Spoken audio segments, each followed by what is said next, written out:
Hello, today we're going to be looking at how real-time rendering works as far as 3D artists are concerned.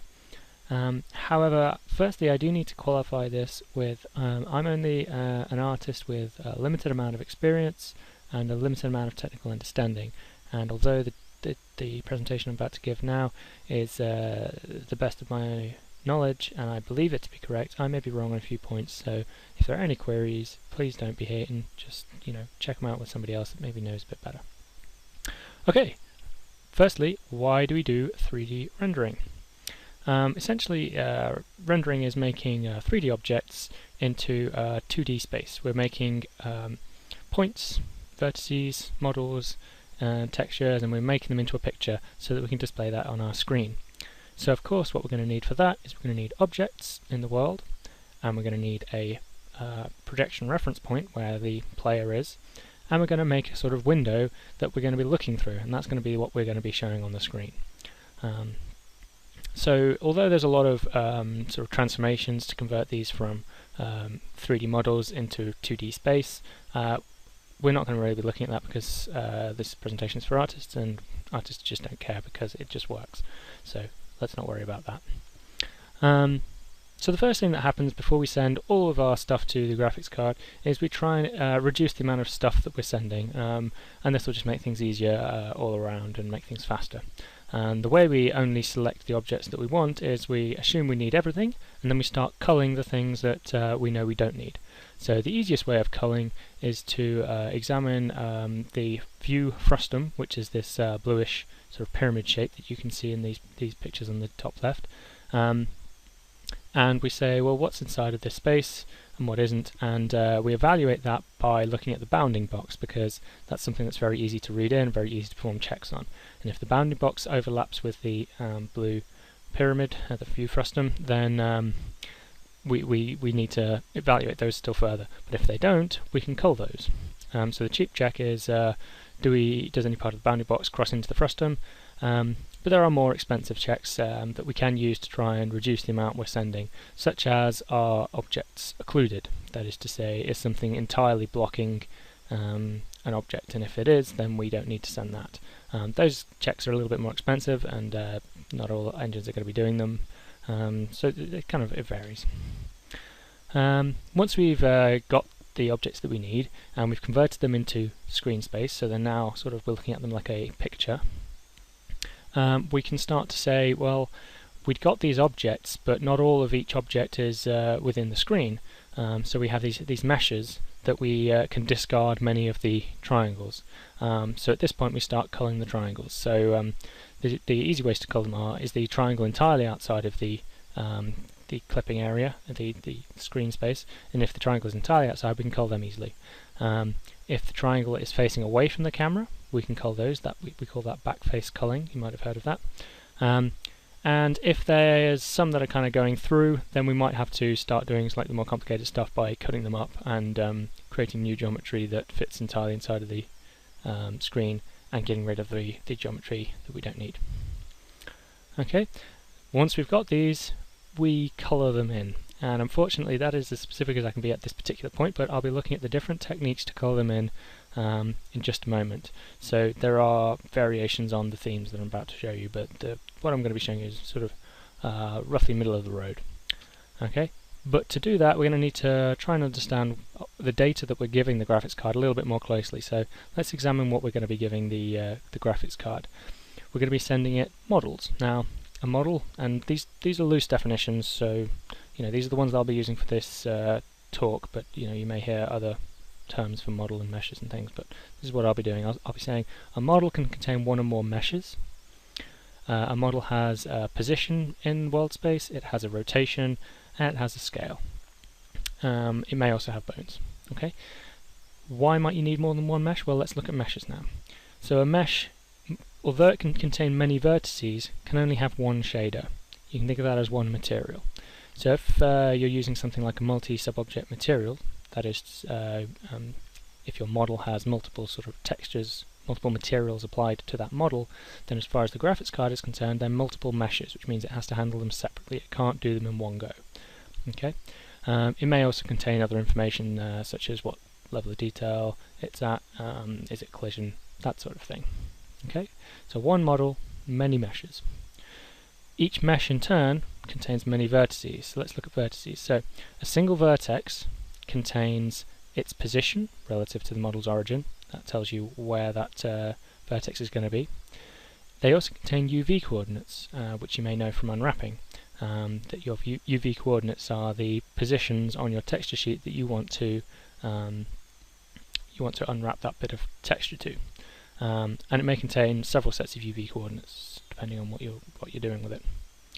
A vertex can only contain one vertex normal, and that's an important point, and you'll see why later. I will explain what a vertex normal is in just a moment. A vertex may also contain colour, so this might be used for techniques such as vertex painting, and it may also contain weights. If it's an animated mesh, then it might contain weights to one or more bones. Okay, so what are vertex normals? Now, this is a screenshot taken in 3ds Max.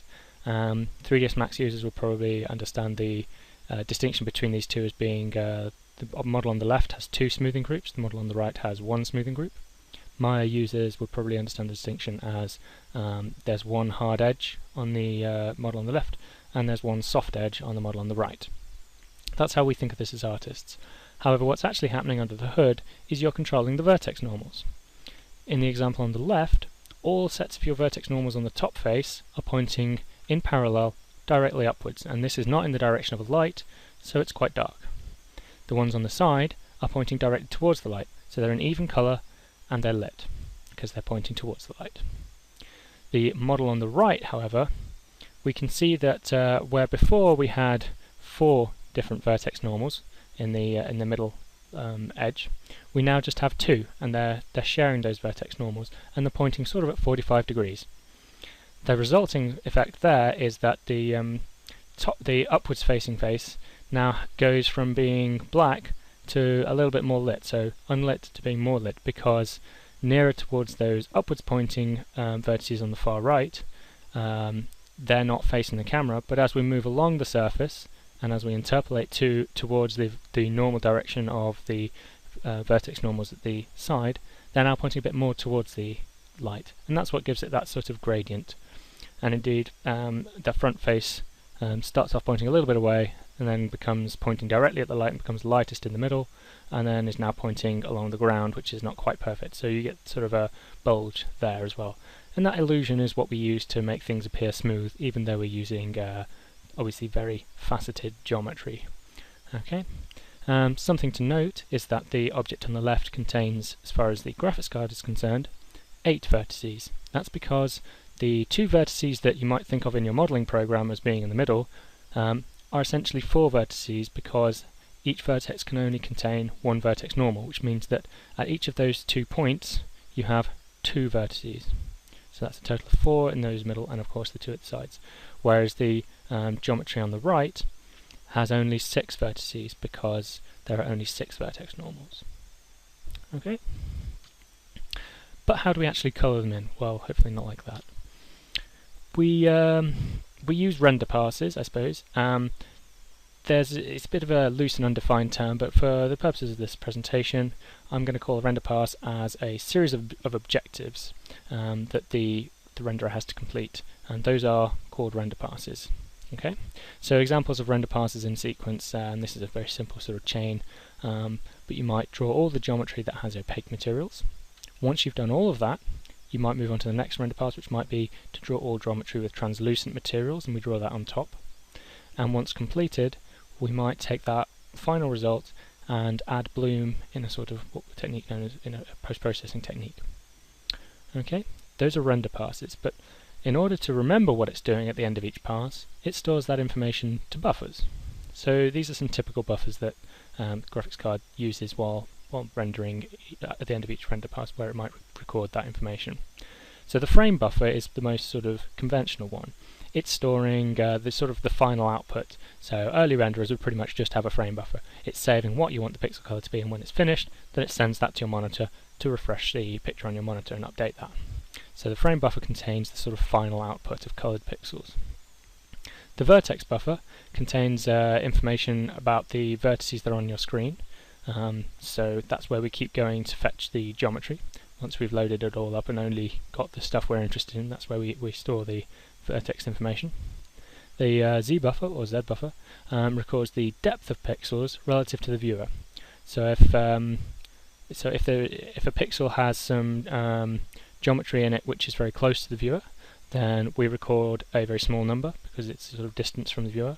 If that contains geometry, the closest geometry is quite a long way away, then we'll record a much larger number to say that it is further away. If you look at the pictures on the right, then the top picture is a visualization of what the Z buffer kind of looks like.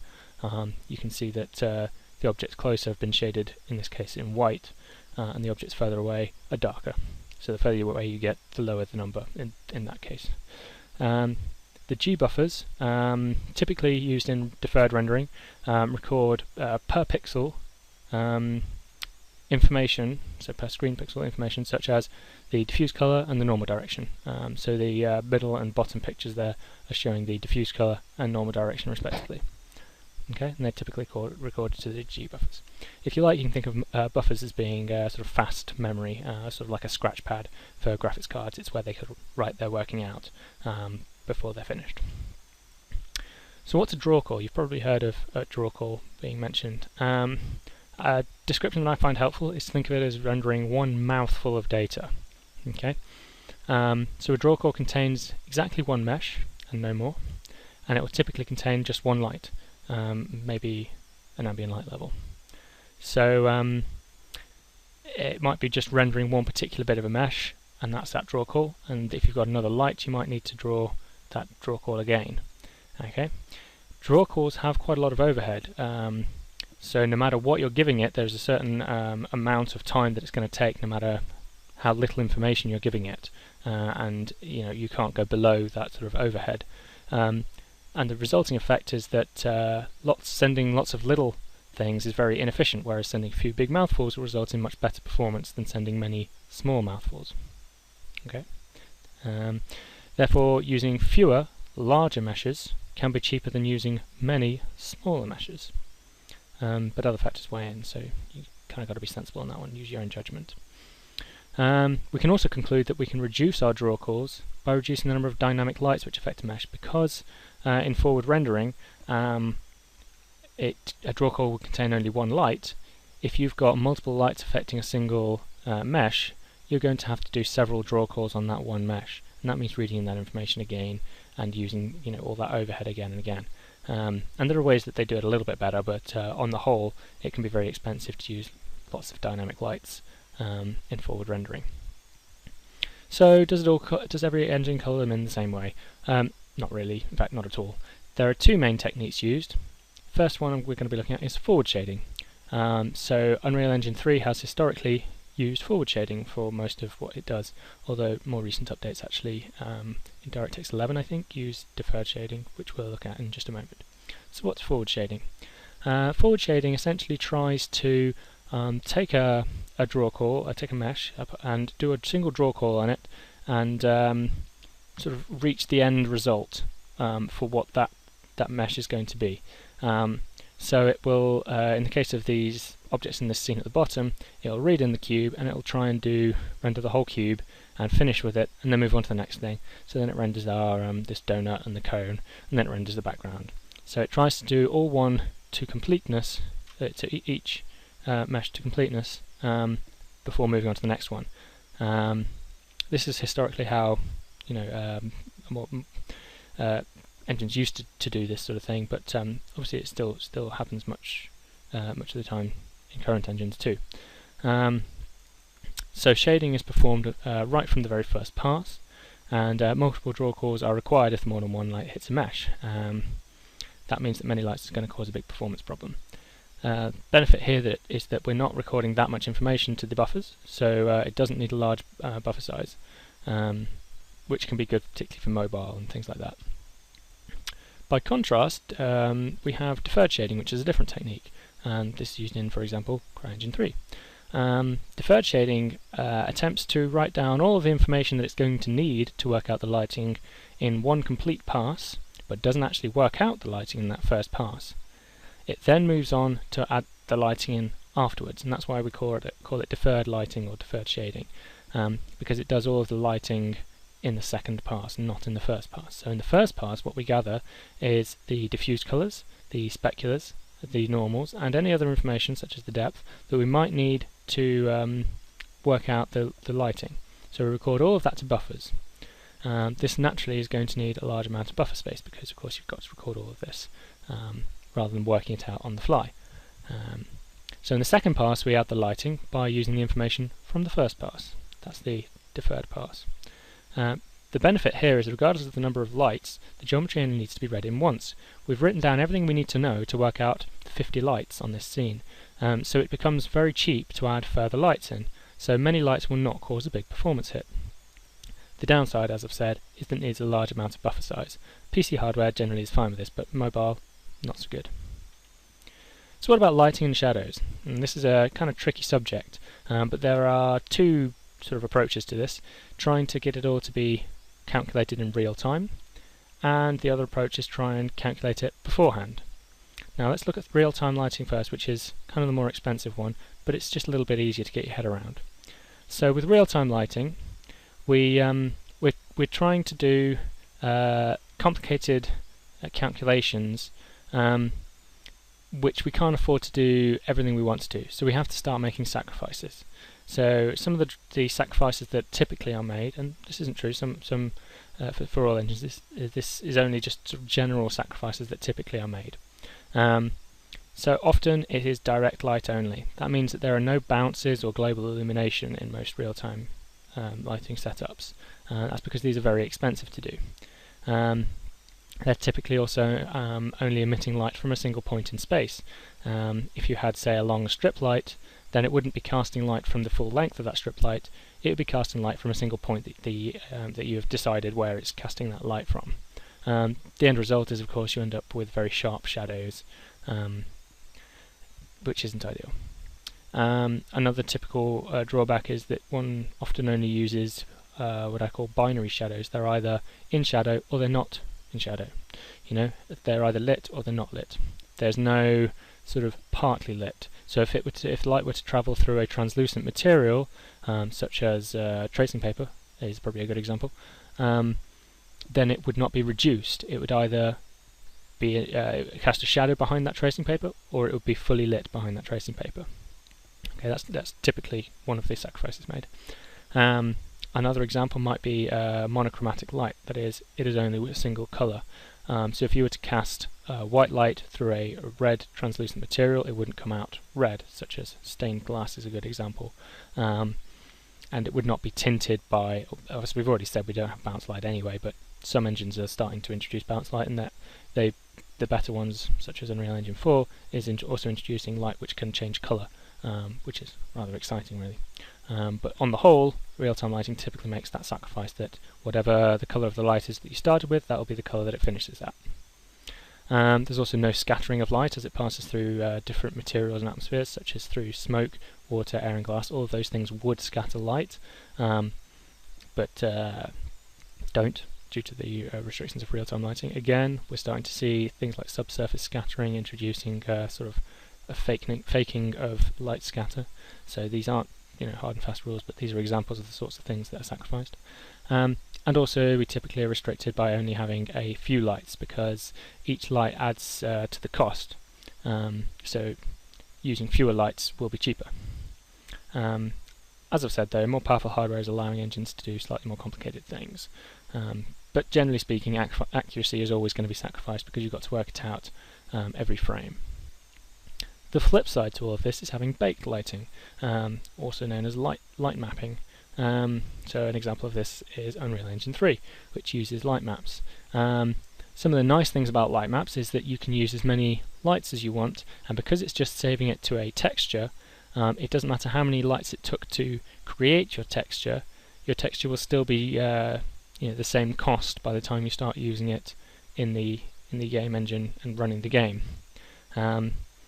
So that has that benefit, and that is a significant benefit, because you can start to do a lot more complicated things with your lighting. You can do bounce lighting, you can do some of the things that we sacrificed before using baked lighting. However, the most obvious sacrifice is that it is entirely static. In the example of the tree pictured above, if one were to move the light around, that shadow would still be in the exact same place because it has been baked. There's no moving that shadow. It took much too expensive calculations to work that out again in a light mapping setup. So you're stuck with whatever shadows you've got. It also uses more memory because, of course, you've got to save all of these textures out, which is going to chew up memory. And of course, we have to make unique UVs.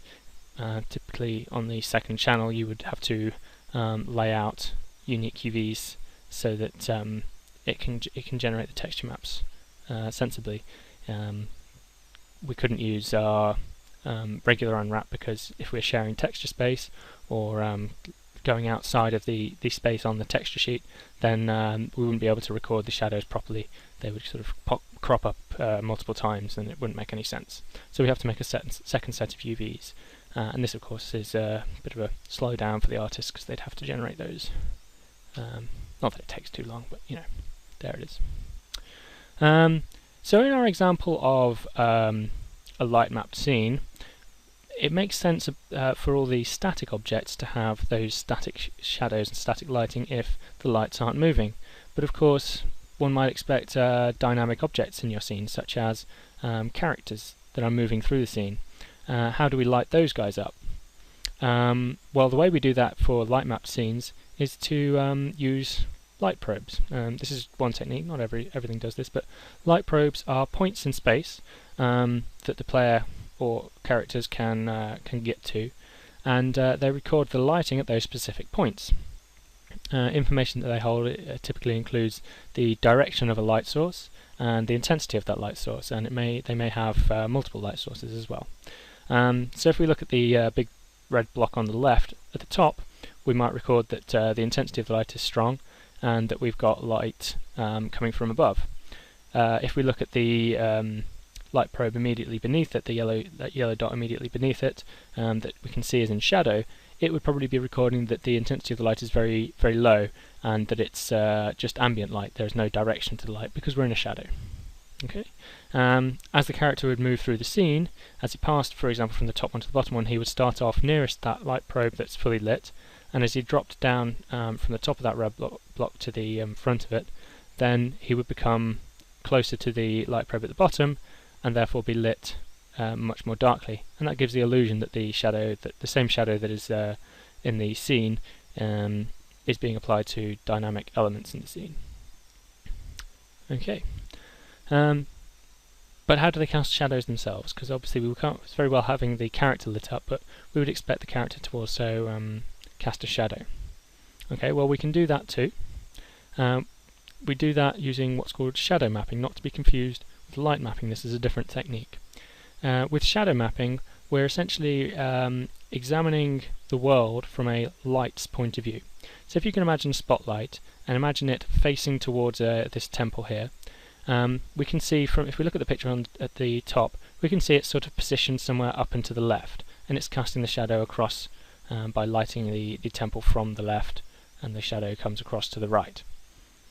Okay, if we were to take a snapshot from that light's point of view looking at the temple, it might look something like the picture at the bottom.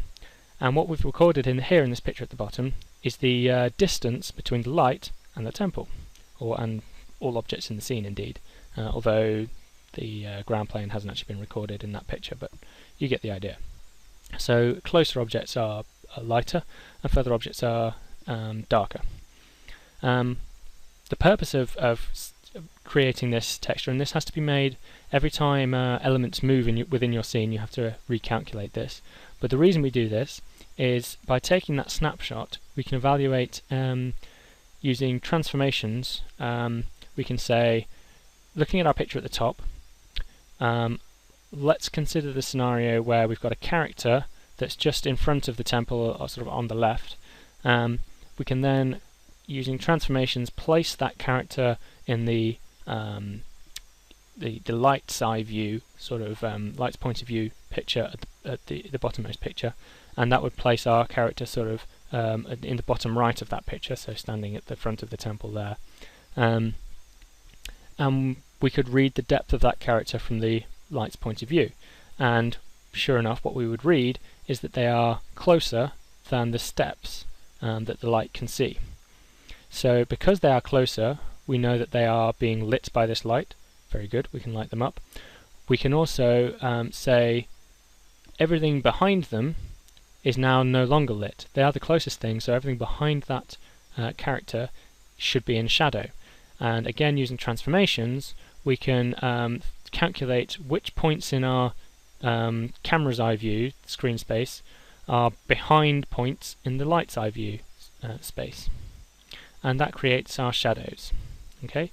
So just briefly to recap, if either a light moves or objects in the scene move, we've got to recalculate our shadow map.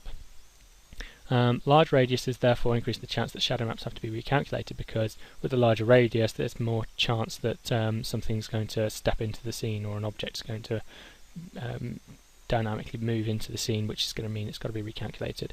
And you're not going to want to recalculate more than a couple of shadow maps per frame, because the more you have to recalculate becomes very expensive. Also, higher resolution shadow maps take a long time to calculate, but do give you much sharper, crisper shadows that are more accurate. So it's a compromise, but you can see how if you're working out twice the resolution of the shadow map, it's going to take a lot more time. Okay, so let's pretend we're sort of casting the shadow of the temple here. The top picture shows the player's eye view fully lit. The middle picture shows the light's eye view, showing the distance to the nearest points, and we then evaluate based on the player's eye view which points are behind the closest distance in the light's eye view, and using that we can work out where the shadows are. And in the bottom picture we've illustrated the white points on the player's view are the points which are behind the light's view and are therefore in shadow. Okay. So knowing all of how these things work, how does it affect the art that you might make for a game? Well, we optimize. So since we've just been talking about lights and shadows, let's discuss how we can optimize the lights and shadows that we need to use. So if using a forward renderer with light mapping, we want to bake as much of the lighting as we can, because remember, if you're going to bake it at all, you might as well bake all of the lights that you can in, because they're not going to cost you any more to add more lights to your texture almost. So you might as well bake as many of those as you can, and therefore use as few dynamic lights as you can, because remember, each dynamic light is going to mean affecting a mesh is going to mean that mesh has to use another draw call, which we want to avoid if possible, and also avoid overlapping dynamic lights, because again you might end up using draw calls that are a bit unnecessary if they're barely lighting a mesh at all, and yet you're using a second draw call or third draw call to draw that mesh. In a deferred shading renderer that's using real-time only lighting, so the top example was kind of a UDK one, this is now CryEngine stuff, you would want to avoid lots of light overlapping, because again you would be having to recalculate the shadow maps if they're casting shadows, so you don't want to have to do that, and equally don't have too large light radiuses, because that would cost you more as well. In any given renderer you also want to cast shadows from as few lights as possible, and you're also going to want to use low shadow map resolutions for smaller lights, simply because you don't need the density that you would need on larger lights, because the objects that a small light can light up aren't going to be far enough away that are going to warrant the need for high resolution shadow maps. Okay, this one's moving now back into sort of modelling stuff. So plan your geometry in splits, thinking about how the shader calculates things. We can make our assets more optimized. So the way a shader would calculate, so the picture at the top is showing how a shader would interpolate vertex colors. So we have 3 vertices in this triangle. One's red, one's yellow, one's blue.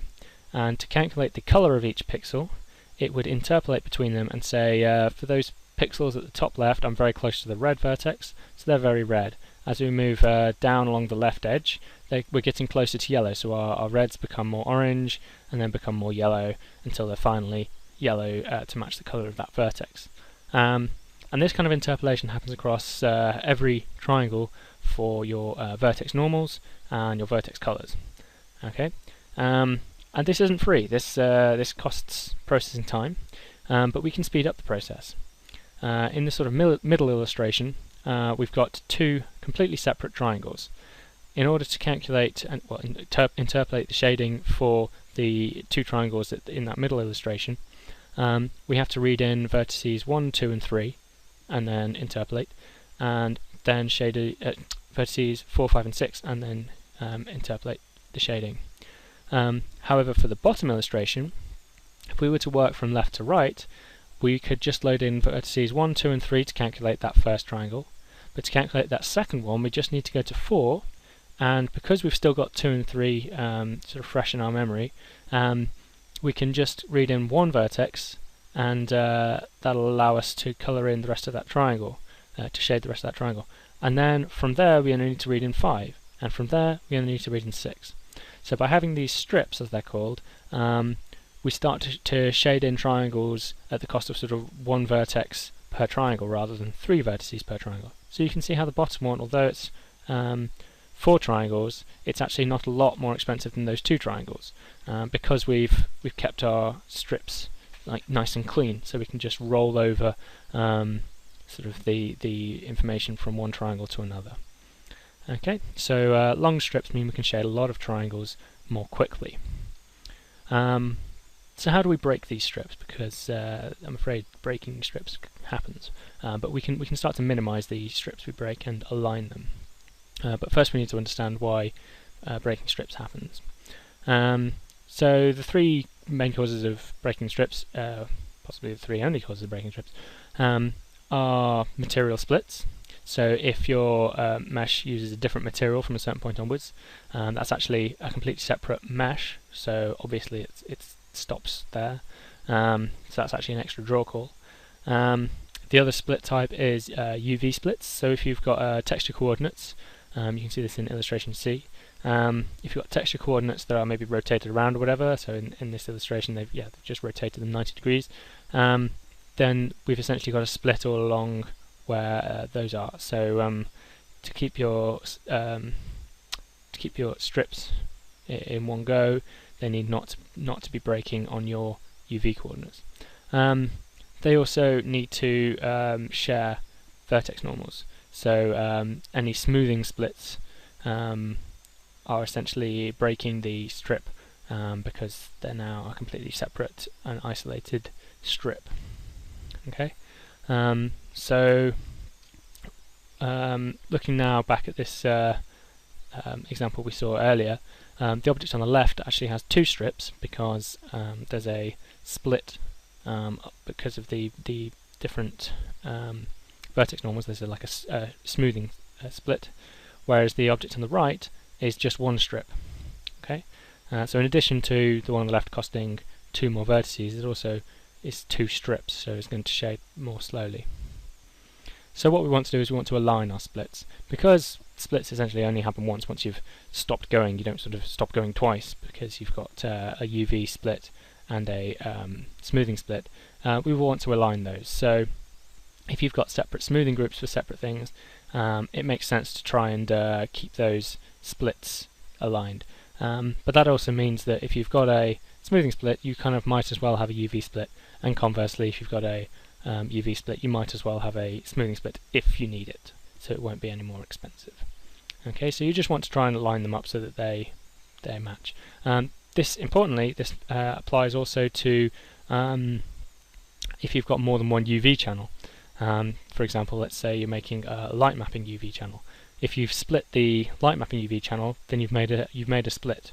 So it might make sense to make your UV channel 1 islands match your UV channel 2 islands so as to reduce the number of unnecessary splits. All of this is fairly not going to make a huge difference on performance. It's just interesting to know. Implementing levels of detail is a fairly important one. Let's consider the situation where we're in a forest and we're looking at some trees. So looking at that top left picture, we are the little red dot, and we're looking through the forest at trees, each of which is 1,000 triangles.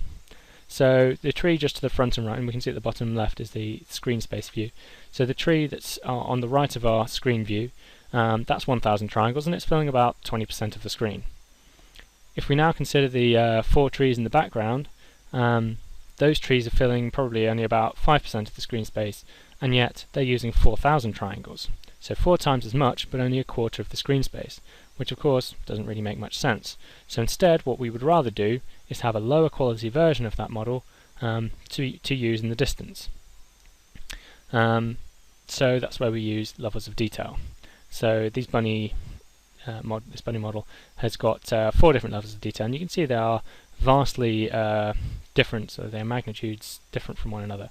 So we've not just gone from 70,000 down to 50,000. There wouldn't be a lot of point in that. We've gone down by a factor of 10 or something. I don't know what it is, but by a significant amount. And this is important because in the case of the forest just before, the trees at the front, you do still want that nice detail. But if you're looking through an entire forest, particularly if you're at the top of a hill and looking down at into a valley that has another forest on the other side, you might be able to see 100 or more trees. So if we had a 1,000 triangle tree, then we'd be looking at an awful lot of triangles. And if you had just a 100 triangle tree, then you're cutting that cost by 10 times. So although having extra levels of detail does have a memory cost, the benefit of reducing the number of triangles is so significant that we usually consider that memory cost an acceptable cost. And you would usually pick a level of detail, sort of plane, a distance at which you switch from levels of detail 1 down to level of detail 2, things like this. Right, so picking the right size of mesh. Now this is a slightly tricky one, and I might seem I'm being really vague here, so I apologise for that. But hopefully I'll conclude in a moment. So let's consider having a large mesh. Having one big mesh means we're only going to have one draw call, assuming it's using the same shader.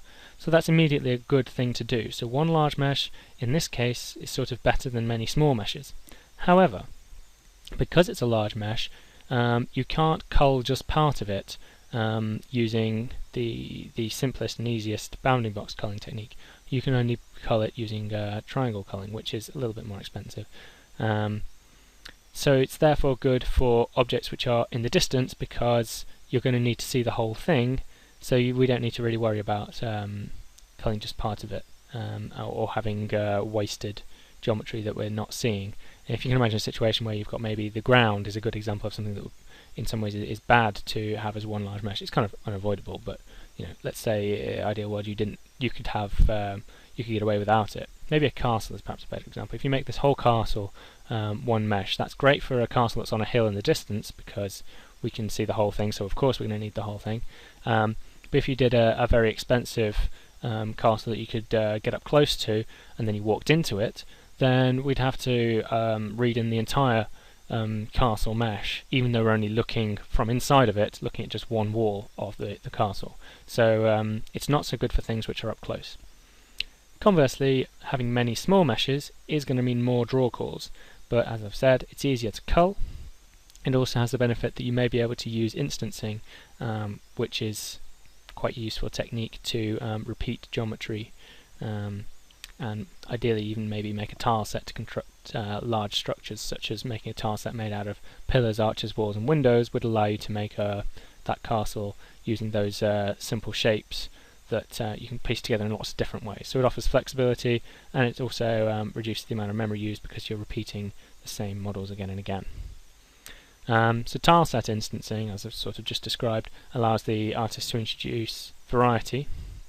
You're also reducing the amount of memory because it's not unique. If you were to make a single building with one mesh that has 8 arches in it, that's obviously going to be more expensive than having a single arch and repeating it 8 times, because that arch only needs to be read in just the once to understand the mesh. There are also various optimisations that allow the rendering time to be reduced when you're using several instances that need to be rendered in the same pass. However, consoles and I understand are not so good at doing that, but PCs are a bit better. And also tile sets tend to have small pieces which are better for being cold. However, having lots of small meshes is going to mean lots of draw calls, which generally is going to increase your render time significantly, because draw calls are very sort of expensive, as I've said, with the overhead. Okay. So when might you want to combine these meshes rather than using that tile set instancing? As I've sort of said, things in the distance are good to combine. So if you've got a whole forest of trees, rather than making each tree a separate mesh, which maybe if you can see 200 trees or 500 trees is going to be a lot of draw calls, why not make a patch of 50 trees all one mesh, and as a result reduce the amount of draw calls you've got.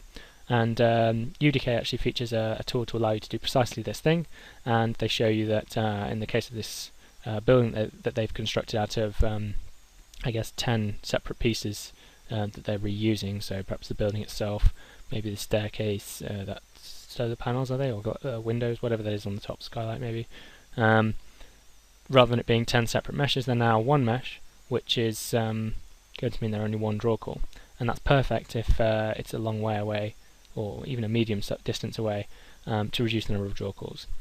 However, doing that reduces the amount of positionability because you can't then move parts of that around so easily, and it's going to use more memory because you're not reusing the same pieces over and over, and there's not much benefit to combining textures if they're using different shaders on each texture, on each model, because if they can't share the same shader, then they're going to be split as separate meshes anyway. Okay. So when do we instance, when do we combine? Probably have explained this to death now. If you've got the spare memory, then combine to reduce the number of draw calls and reduce your render time, and particularly when it's not going to fill the screen. Use instances when you're likely to walk very close to the geometry so that you can cull it more easily, and it also introduces flexibility and saves on memory. Simply put, medium screen-sized meshes work the best. So if they're typically filling up a large amount of your screen, you want to try and make them fill up a medium amount of your screen. Equally, if they're filling up only ever going to fill up a very small amount of your screen, try and combine them into meshes that fill up a medium amount of your screen. Hopefully that makes sense. Okay, transparency. This is an important one because doing transparency badly is one of the easiest ways to destroy your frame rate. Let's take a look at the two different techniques for transparency, two most sort of common techniques. So alpha test, or stencil, or binary transparency, as various names, is essentially having just on or off transparency. It's either opaque or it's transparent. There's no middle ground. It's one or the other. Okay. This has a lot of benefits because we don't need to combine its color with the color behind, because it's completely in its way. So we just replace it. We can also render them in any order we like and get the exact same results. So if we render one at the back and then render something in front of it, we replace it, so it's the same result. Whereas if we render one at the front to begin with, render one at the back, we decide not to replace it. Either way around, it's the same result. Once we've rendered the closest triangle and its texel is opaque, so that we've seen that there's nothing, it's blocking whatever's behind it, we don't actually have to render anything from behind it, so we can stop there. We can store the z-depth. Because it's opaque, it makes sense. It's there, so its depth is correct. The other flip side, let's say we're using blend transparency, which is what we're going to get onto shortly, where it's sort of 50% there. If it was something like smoke, recording the depth of that smoke isn't necessarily the final depth of what we're looking at on the screen. Really, there needs to be lots of different depths, and we don't record that typically. So another benefit is we can use this type of transparency with on or off shadows because we're either blocking it or we're not, and it's also easier to sort of interpret, so it works well with shadows. Blend transparency, however, does not work so well with shadows, and there are also other drawbacks. So although this one looks nice because you can have things that are sort of 50% transparent, so you get a nice smooth change on things. On the whole, it doesn't work very well with everything else, and it's also more expensive. So blend transparency has to blend with the color of the texture behind it. So we're always going to need to know the color of the texture behind it, and as a consequence, rendering them in a different order will actually give a different result. So you have to do them in the correct order from sort of back to front in theory. So for accurate results, we would need to sort them. Sorting is not something that's conventionally done for free, so it's not as simple as sort of saying, oh, pull the back one first. Graphics cards aren't sort of lined up to do that as easily as one might expect, so one has to sort them, and even then it can still come out wrong, depending on whether you're sorting the entire mesh or whether you're sorting just the triangles, or whether you're even sorting at a pixel level, but almost no real-time engines sort it per pixel level, although that would be the most accurate. So if we render from back to front, we may be wasting our time if we find out that the frontmost texel is very opaque. This we call overdraw. So we've rendered lots of times and then found out that the thing at the very front actually is almost entirely opaque, or maybe is completely opaque, and as a result, what was the point of figuring out all the stuff behind it, because we've replaced it now. However, if we render from front to back, our blend will come out completely wrong, because it won't make sense, because you'll be trying to blend behind it and it'll feel like it's in front, so that doesn't make sense either.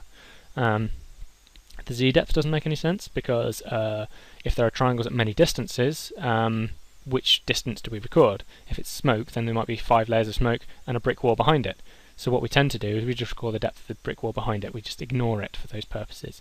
And as a result, it doesn't work so well with shadow algorithms. So on the whole, blend transparency doesn't record shadows, either doesn't record them very well, or just doesn't do it it doesn't do it at all, So shadows typically don't work very nicely. And any other attempts to make non-sort of binary shadow algorithms are going to be expensive. No matter what you try and do with them, they're going to be costly. So here we can see a picture of them drawing in different orders, and you can see that they're coming out in very different colours depending on which order you do them in. Before transparency came along, we typically only had to make at most one draw call per pixel. We just drew the colour of the closest mesh, and once we were done there, that was it. However, now that we've got transparency, if we've got 5 layers of transparency, we're making essentially for every pixel on the screen multiple draw calls. So where a full screen might have only cost X amount, we might now be making, costing as much as 3x amount. It might be costing 3 times as much, because we're doing 3 or 5 draw calls on certain parts of the screen, which is going to be much more expensive. Not quite 5 times more expensive, but you get the idea. Because you have to make a draw call for every mesh that's in front of the z-depth. Also, you may also have to make multiple draw calls for a single mesh, because if you've got parts of the mesh occluding itself, how do you blend it with itself properly unless you sort of break them up and do it in separate goes? So that's a solution to make it more accurate, but of course is more costly. Also, sorting isn't free, and most real-time approaches have to tolerate a degree of inaccuracy, so the sorting costs. For all of these reasons, poorly managed transparency is one of the biggest frame rate killers, and you shouldn't really rely on the graphics programmer to solve this problem for you. It's really the artist's responsibility to make sure that you don't do something stupid with transparency. So it's important to understand why we don't go crazy with the transparency. There are things we can do to make it a little bit more usable. So the optimizations, knowing what we know, are, where possible, favour alpha testing. It is cheaper, it works with more things, you can cast shadows with it more cleanly. It's just nicer. If you can, always use alpha testing. You should also seek to make your mesh as small as possible, even if it costs more triangles. The picture on the right shows a sort of alpha card for a branch that has been made quite well, because you're not wasting much space. When you start rendering that, you're not rendering empty pixels any more than you have to. So it's not going to be as expensive as it would be if you were to have made that out of 2 triangles. So although it's more triangles, it's faster to render because you're not wasting time on empty parts of the mesh. If you're making something like smoke, then try using more opaque cards, so cards which are like 40%, rather than using many really transparent cards to get the same effect. So if you've got the choice of making one 40% opaque smoke card, or 4 10% opaque smoke cards, then the 40% one is going to be much cheaper. Since transparent materials have to, out of necessity, be forward rendered, they suffer from all the drawbacks of forward rendering, particularly the number of lights that are affecting them. So keep the number of lights which affect these transparencies very low. Maybe even if you can get away with it, use absolutely no lighting at all. You've probably seen this in games where you've seen smoke that's maybe a dark grey colour, but you've been in a very dark room, so the smoke seems to be lighter than the stuff in the room, which doesn't make any sense, but the chances are they were just using no lighting on it, and that's just a lot cheaper, so that's why they've done that. For special effects, such as sort of glowing stuff, or sparks, that kind of thing, try, if possible, using order-independent blends such as add, because game engines like UDK will know that they don't need to sort additive blends. It doesn't matter what order they do them in, they'll come out the same, so it avoids the sorting problem. So that was transparency, and was an important one. Hopefully you'll take that on board. Texture considerations. This is now sort of not particularly relevant to your optimization, but more an explanation of what filtering and bitmaps are. This is a picture, I don't know how old this picture is, but I think it's from quite a few years ago, but shows what we've got if we have absolutely no filtering on. So let's look at the object in sort of the middle of the screen, sort of lower middle of the screen, and it's sort of a black and white messy thing, and it's impossible to work out really what it is. I think it might be a cube, but can't really tell because it's so horribly noisy. What you can't tell is actually if you moved around, you would find that these appear to flicker almost. It's like there's very little consistency between where the pixels are that are white and where the pixels are that are black.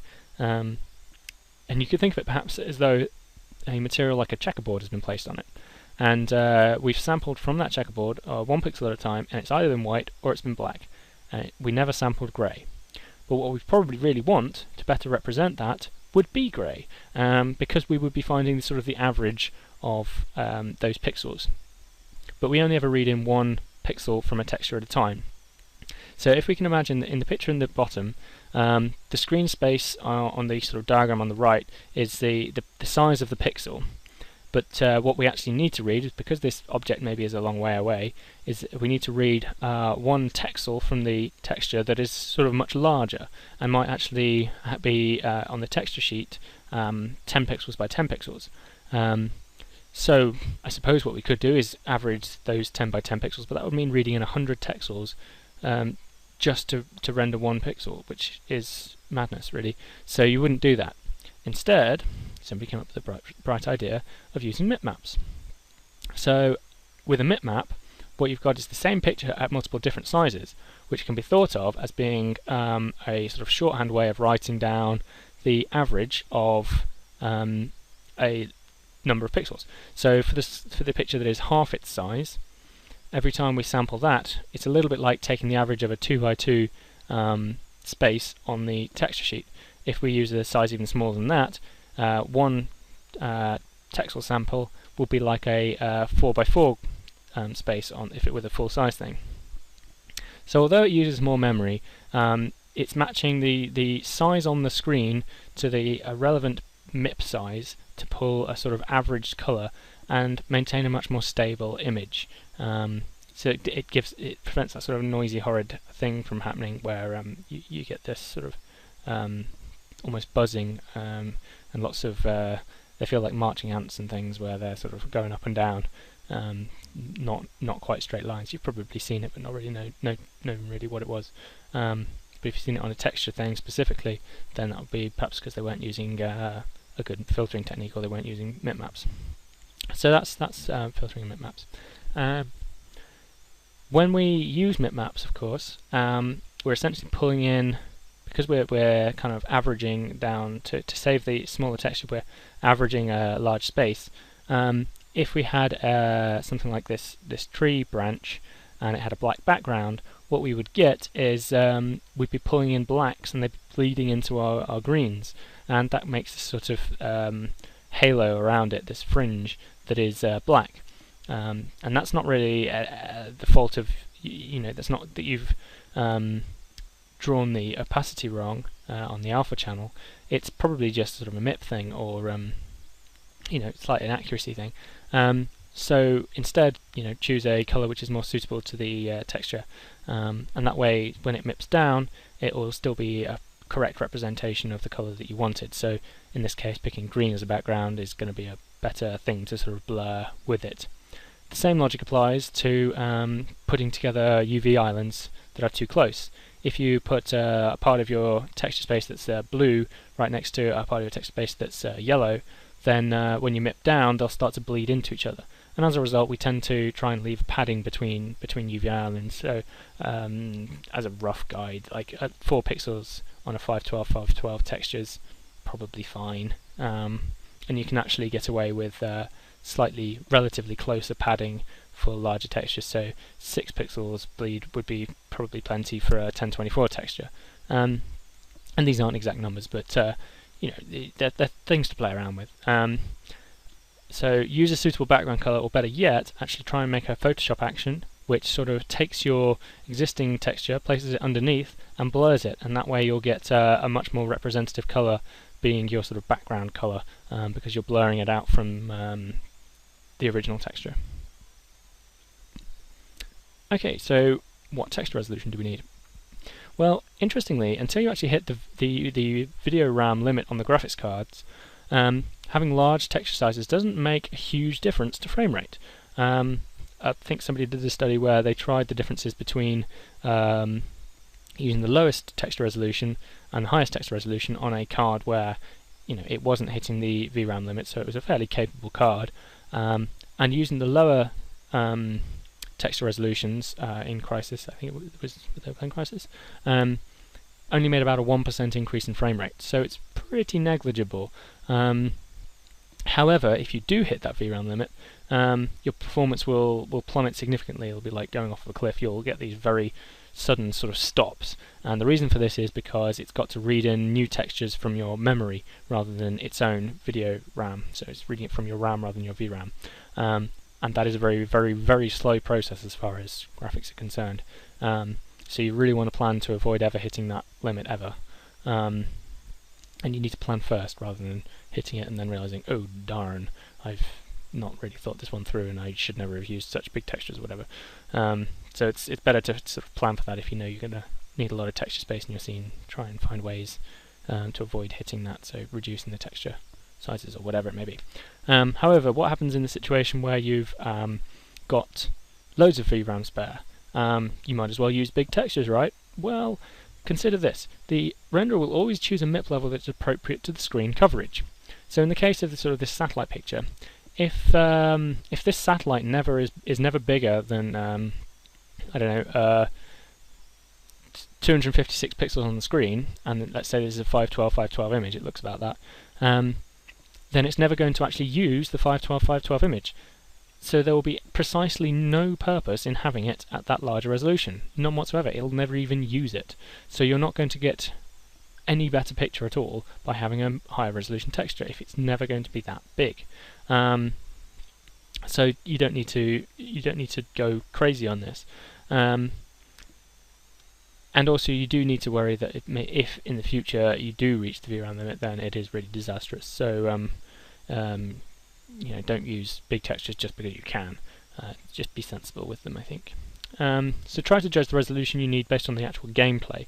It would be easy, and this is an easy thing to do, and I think everybody does this a little bit. When you're working on a very small model in your modeling program, you're going to want it to look good because you're seeing it on the screen while you're modeling it very large. So you use a larger texture than you probably need. Equally, when you're maybe texturing a wall, like a large object, like a whole building, and it's something that the player is going to get close to, then the tendency is to think, well, I'll model it in my program, and of course it's only going to fill up sort of 50% of the screen when I'm doing my modeling, so it looks fine at that resolution, that'll be enough. But of course the player is going to be able to get very close to it, so you might need to use a larger texture there. Conversely, if it's a building that's always far away, you can use a low resolution. So judge the resolution you need based on the gameplay, not on what you see in the modeling program. I haven't so far mentioned triangle counts as an optimization. Let me explain why I haven't really mentioned that. So draw calls, I mentioned they have a large amount of overhead. And as a result, tests have been done that indicate that using, and this is a rough figure, but using fewer than 1,000 triangles is about as expensive for a draw call as using 1,000 triangles. And this is quite an important point, because if you have a model that you have is maybe 500 triangles, and you're wanting to increase performance, you might think to yourself, well, I could probably do that in 300 triangles. And you might go in, you might retopologize it, and fiddle around with it. But in actual fact, it will probably make almost no difference at all because of this amount of overhead. You could think of it as having maybe 10 units of overhead, and for every 1,000 triangles, 2 units of cost. So reducing it from 1,000 down to 500 doesn't reduce the cost of in render time from 100% down to 50%. You're reducing it from 12 units down to 10 units, and obviously I'm just 12 units down to 11 units. These are just figures, these are not precise at all. But what I'm trying to say here is reducing the triangle count by 50% does not increase the render time by half. You're not reducing it by half. You're barely touching it at all. You're barely making a difference. So should you then just use 1,000 triangles all the time? That's not really the lesson you should take away here. What you should consider is if you have several objects which are less than 1,000 triangles, such as a pencil pot and a pencil and a pen and a rubber and that sort of thing, and you've got them in a little pot and they're all separate meshes, it might be better instead to combine those meshes into a single mesh. And of course, that means they need to be on the same texture space as well. Otherwise, it will, as we've discussed, treat them as separate meshes. So they'll be foolish to do that. So consider combining them to reach, roughly 1,000 triangles. This is not a specific number. This is just, trying to get a sense of these things. And the draw call savings that you make will be much more significant for doing that than there would have been if you'd have just reduced the number of triangles in each of those meshes. It's worth remembering that current engines can handle on PCs and indeed on 360 and PS3 literally millions of triangles per frame, not just per scene, actually per frame. They can do that. So crushing down your triangle count isn't going to make it's going to be a very time-consuming and low-impact way to sort of optimize it for current gen. It's not. I'm not going to say it's not worth ever doing. That would be foolish. You should always be sensible with the amount of triangles you're using, but it's perhaps not as impactful as one might have expected. Okay. So what can we conclude from all of this?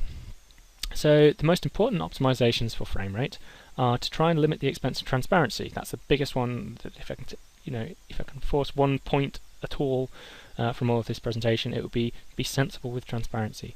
So reduce the amount of overlapping you've got.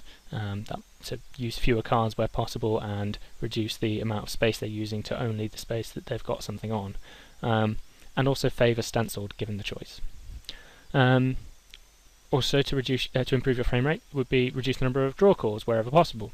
We can do this by reducing the number of objects on the screen. So for sort of Vista packs of objects, try and combine them, combine those meshes in those sort of vistas, or just simply place fewer of them. I mean, that's a really rubbishy solution.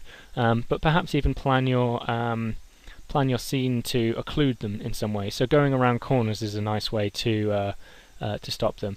Also, historically, doorways have been a very good way of stopping people from seeing things. So if you've got several doorways in a long corridor, then you're at least stopping them from seeing into the next room. But that's also used for loading and all sorts of other things. So doors are like the solution to every technical problem. Not quite true, but you get the point. Another way to improve frame rate is to reduce the expense of your lights. So avoid using excessive overlapping when you're placing your lights, and only cast shadows on the ones that it's going to be obvious where the shadows are. No point casting them where they're not relevant. The most important optimizations for memory are to keep your texture size down, because texture size typically is going to be, and this is a very rough figure, but maybe as much as 3 times the amount of your mesh size. So the texture size is the one that you can crunch usually most easily. Ways to do that might be using decals and vertex painting to break up large surfaces rather than using very big textures.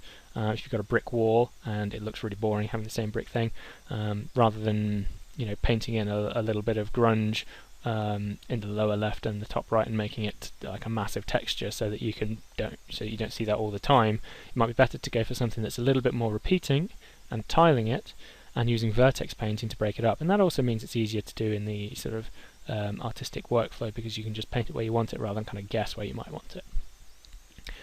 Also, there's the obvious one: reuse your texture space.